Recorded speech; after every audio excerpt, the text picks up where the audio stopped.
Yeah, thank you very, very much. There are people who wanted to be here but can't be here, so I'm proud of that. Can I just say, I've waited 5 years.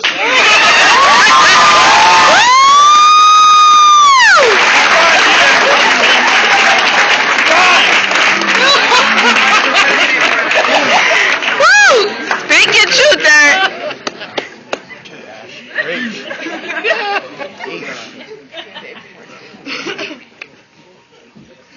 How the hell did I end up here again? That was the only thought that raced through my mind as I sat in the emergency room at Carney Hospital. I sat alone in a bed. I was barely able to see because the lights were so bright and because everything was blurry. I was dizzy. It was as if my hospital bed was a roller coaster without the fun. I was in the hospital for the 4th time this year and for trying to kill myself. From an outsider's perspective, why would some guy who has the best family in the world want to die? I mean, sure, he's fat as a whale, ugly, notoriously lazy, and has no friends. But somehow that doesn't overshadow how intelligent, compassionate, and funny he is. I've always felt too different, too rebellious to truly fit in this world. And now that I think about it, I'm not even supposed to be here. That's right. 19 years ago, when my mom was pregnant with my brother Delroy and I, we were at risk of dying. The doctor said that we would not make it and that my mother might die too. They said that she should abort us. My mother had to stay in that hospital for 3 months just so we wouldn't die. She loved us before she even saw our faces. She told them all 3 of us would make it or none of us will. I guess the odds were stacked against me before I was born, but as a rebel I am, I defied them. Oh, and don't let our huge 6 foot tall frames fool you. We were born prematurely. The unconditional love that my mother had for us was also shown by the rest of our family. I'm not afraid to say that my family is better than yours, because it's true.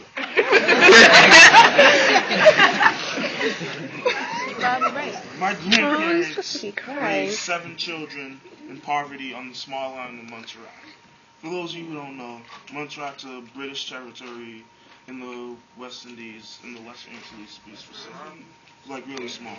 6,000 people. That's smaller than my college. Despite the fact that they were dirt poor, my parents, my mother, my 4 aunties, and my 2 uncles worked their asses off to become successful. They grew up in a house smaller than one of the classrooms in the school. Other people insulted them every day about their poverty, but they didn't have a damn thing but each other. From the very start of my life, my family has surrounded me with a positive, caring environment. My family instilled a strong sense of character within me. I'm lucky enough to say that I've never had a family member in prison. My parents don't drink or use drugs, and unlike most people my age and my age group, neither do I. I honestly don't know how I've become such a vulgar and profane speaker. I think I can count the number of times my mother has swore on one hand, and she only uses like the PG swears.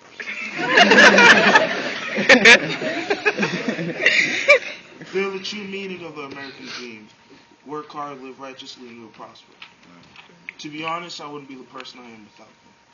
For the first couple of years of my life, I truly thought that the world was a good place. Actually, I think we all did. When I started school, other kids seemed to make fun of me about everything. My weight, my skin, and even my intelligence. Other kids would plot against each other, and I couldn't understand why. I was taught that people should be good to one another, but every time I turned on the TV, someone was always killing, raping, or robbing someone else. My parents seemed determined to keep me out of trouble, and therefore I didn't have any friends. I lived my life in a relatively safe bubble. As a kid, I was quite the jovial little type. I was so happy all the time. When I entered 3rd grade, that changed. I can still remember that day when our gym teacher asked us to jump over a bench. Every other kid was able to do it, but instead, every time I tried to hop over it, I fell flat. I let every little joke other kids made get under my skin. My grades began to fall. Not that I know if grades matter in third grade, but I started to go around saying things like, curse me and I hate people. Yup, that's right. At 9 years old, I hate people was my motto. Although I rebounded in 4th and 5th grade, I still had a little bit of self-hate that lingered inside me. In 6th grade, I enrolled in the charter school, Smith Leadership Academy. I can honestly say that going to Smith dramatically changed the trajectory of my life. Academically, Smith was a notch above anything I experienced before. It made me a better student, but unfortunately, I started to let other people get under my skin. I experienced even more bullying in 7th grade than ever before. I thought that all the other kids hated me. It was like being surrounded by a mob of paparazzi whose only focus is pointing out your flaws. I was at risk of failing 7th grade, but reading the autobiography of Malcolm X changed my life. Malcolm X reinvented himself and changed throughout the course of his life. In 39 years, he went from a simple hoodlum to one of the most influential leaders of all time. I believe that maybe I can change too. Smith Leadership Academy had an Afrocentric focus to their curriculum. For the first time, I was actually learning positive things about black people. Instead of hearing the usual spiel about rich white guys and their conquests, I learned about Ramses the Great, Imhotep, Shaka Zulu, Marcus Garvey, Malcolm X, and so on. One of my favorite teachers, Mr. Embala Shaka, encouraged me to learn more about myself and my history. As I started studying contemporary issues affecting black men, I felt more empowered to speak my opinions. I embraced the concept of know thyself and tried to gain a better understanding of who I was. But somehow this new pride and knowledge was only a mask that covered who I was on the inside. On the outside, I was the big, strong man, unafraid to express his opinions. But on the inside, I was still the insecure little boy who was afraid to wake up every morning and face the world and its criticisms of me. I learned to shut the world out even more as I got older. Just keeping to myself. I always sulked around with my head down and headphones covering my ears. In a weird way, locking myself in my pitch black room was the brightest part of my day.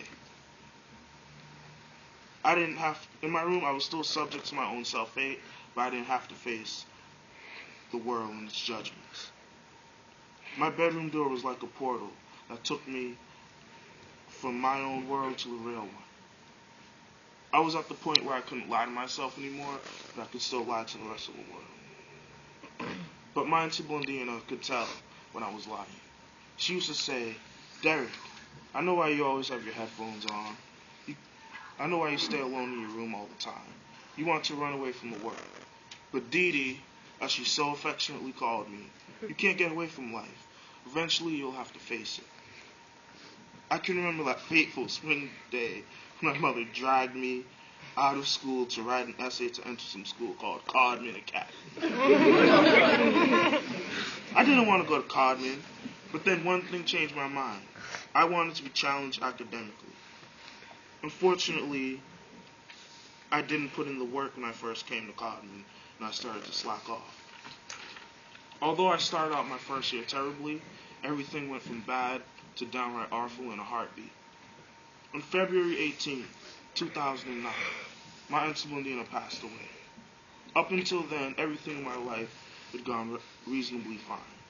I can remember the shock and disbelief that arose in me when Uncle Joe came into my room, stood right over the bed. Delta and I were sleeping because he didn't want to sleep by himself. No, that's not funny. That's serious. And it's so funny because I know. I remember that night, like I was just thinking nothing was gonna happen. I was like playing Grand Theft Auto, shooting people and everything. But That's the game, though. when Uncle Joe came and said Antonia is no longer with us, it shook me. Of all the people in the world, why her? She was the kindest, most compassionate person I ever met. She was so damn good to everyone. I don't care what anyone says. She was the best person ever. Her death opened up a big hole in my soul that has been there ever since she passed away. I started to question and even hate the very existence of God. Why would he kill her? Hell, why did he put her through 38 years of diabetes, 38 years of pain and suffering? What kind of God rewards someone who lives as gracefully as her with pain? The sadness and sorrow I felt from her death added to the self-hate that already lingered within me. I was still trying to shed some of the negativity I accumulated since third grade. To put it bluntly, I hated myself with every fiber of my being. I despised everything about me. Instead of other people putting me down, I was now the one putting myself down. The worst part is that the other people at Codman Academy were actually decent people. When others tried to reach out to me, I'd push them away or not even know how to open up to them. Until Melina's passing caused Delra and I to get held back at Codman. Yeah, we were really smart, but as Beatty put it, we didn't have the student skills to move on to the next grade. I changed dramatically in my second year at Codman. I'm not sure what it was, but something caused me to take a 180-degree turn in life. My grades were still mediocre. I still got sensory reflection all the time. But what I gained that year was confidence. I performed well in poetry out loud and also at the spring showcase at the Huntington Theater. I started to open up to the idea of public speaking. But unfortunately, Delray left Codman and went down to Montserrat with my Uncle Dan and my grandmother. I had the option to go with them, but I felt like that was the easy way out. I decided to stay here at Codman, not because it was the easy thing to do or even the smart thing to do, but because it was the hardest thing to do. When I failed 9th grade, there were 10 other students who failed too. But guess what? I'm the only one still here. Woo! Yes!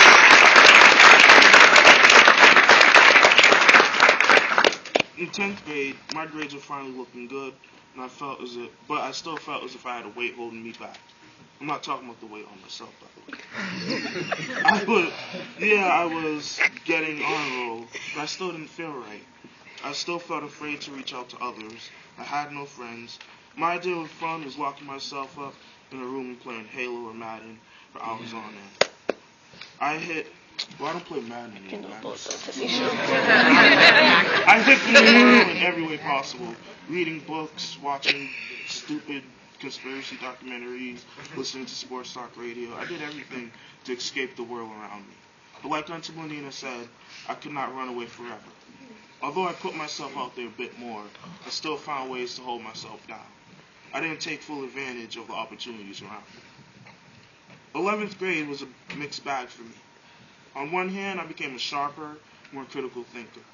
On the other hand, my grades fell, and I encountered even more depression than I ever had before.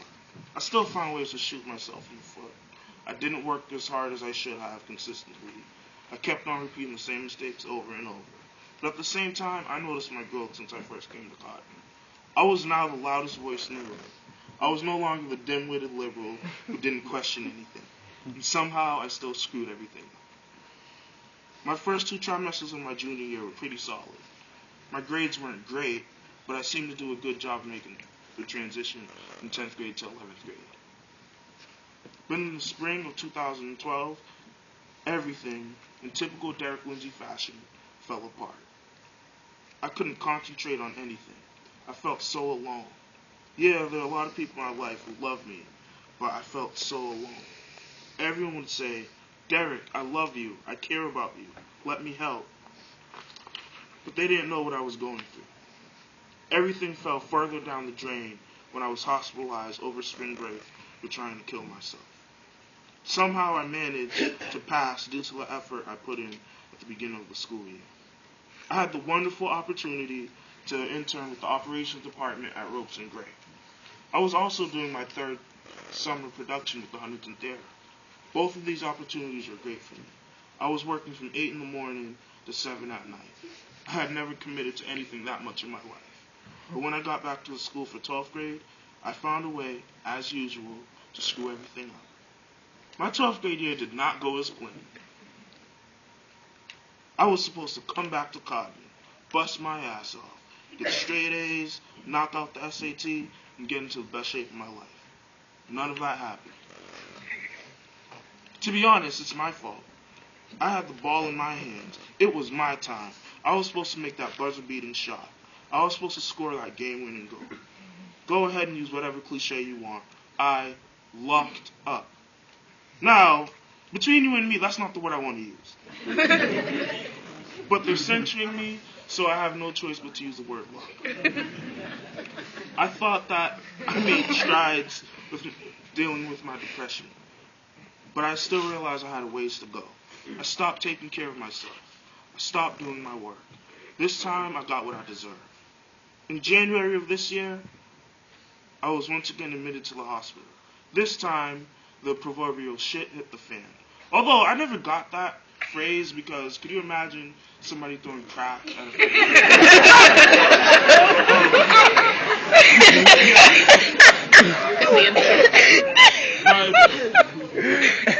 my blood sugar was sky high.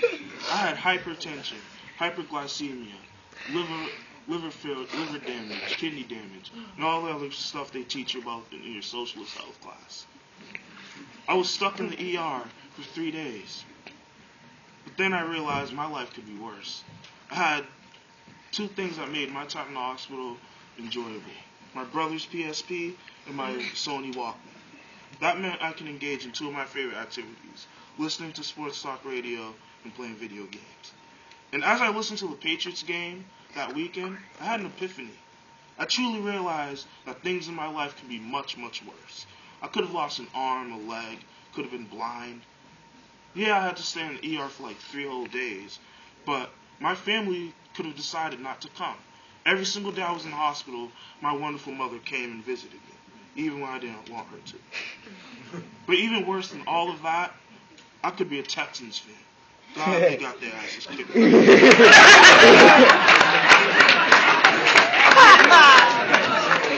While we're on the subject of sports, last night was awesome. I'm the man who I am today because of the many great people who care about me. It's my responsibility to pass on the love, compassion, and wisdom that has been bestowed upon me. I've had many opportunities in my life. I want to be there to help those who have helped me and one day help those who may need my help. I'm still dealing with clinical depression and type 2 diabetes now. I'm still the lonely loser who sits alone at lunch. I still have no friends or a love life to speak of.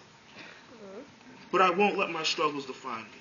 I am a bright, compassionate, hilarious, and opinionated man who will leave his mark in this world. I would like to leave you guys with these words of encouragement. When you've lost all hope and want to die, when your heart has broke and you want to cry, when you've lost all strength and got no pride, when everyone else has left your side, get back up and continue to fight. Thank you.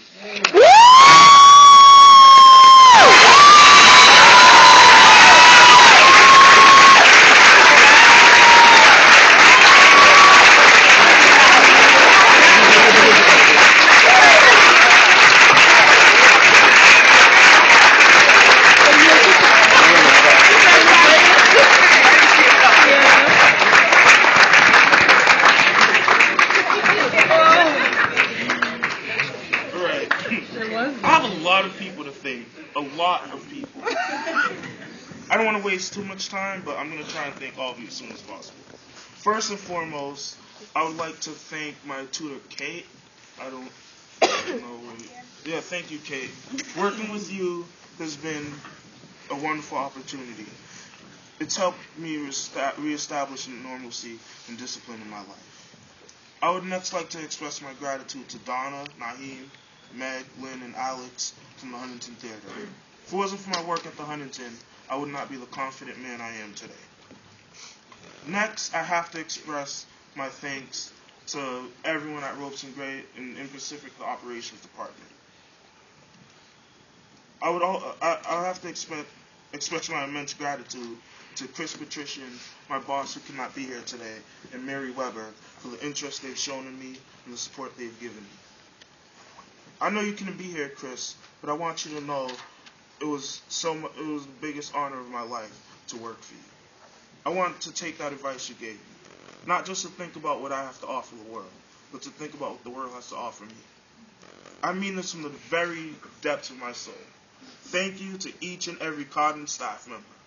Not just for what you have done for me, but for what you do for all of us on a daily basis. This school is great because of the students and teachers who are here. In particular, I'd like to thank Meg Campbell. From day one, you've seen greatness in me that I've never believed was there, and I still partially don't believe is there. If it wasn't for your tenacity and determination, I would not be standing here today. I would also like to thank the students of Codman Academy for being respectful of me in my times of triumph and heartbreak. You all probably hate my guts, and I don't blame you, but you've done the best you can to make me feel welcome, and I really appreciate that. I know I'm not the greatest person in the world, but the Codman community has done a wonderful job of putting up with me. It's great to know that next year, when I go to Northeastern,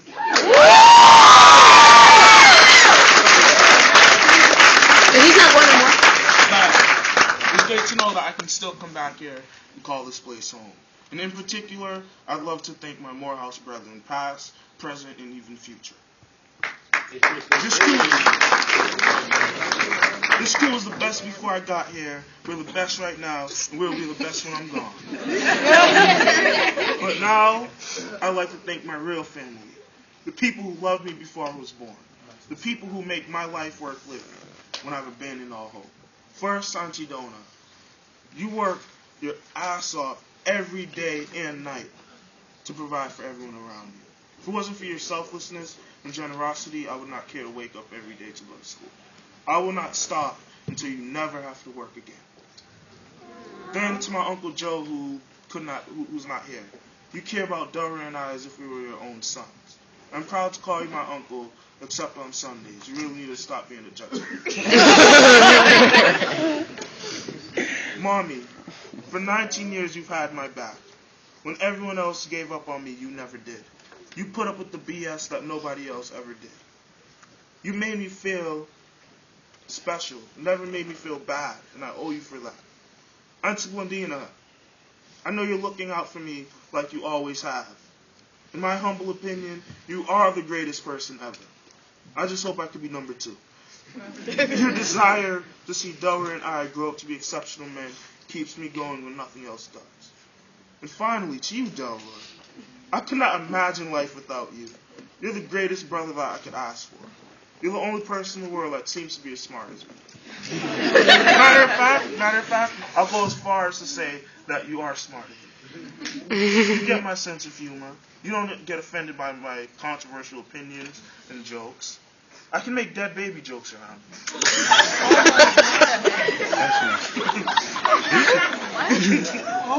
Dora, you can debate about anything. Coming home to talk to you is the best part of my day. You make life worth living. Thank you.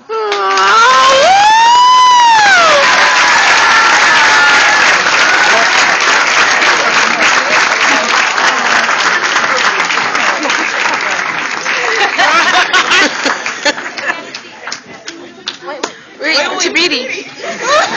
Derek, do you want to record this too? Do you want Tabidi? Yeah. Record? Okay. It got to me, but no, my eyes are itching. You're crying. I don't think there's anything that I could say up here that Derek hasn't already said. I'm not even going to try. I would like to thank Derek for his perseverance. Sorry, I get a little choked up here. I wrote this in your journal, Derek, but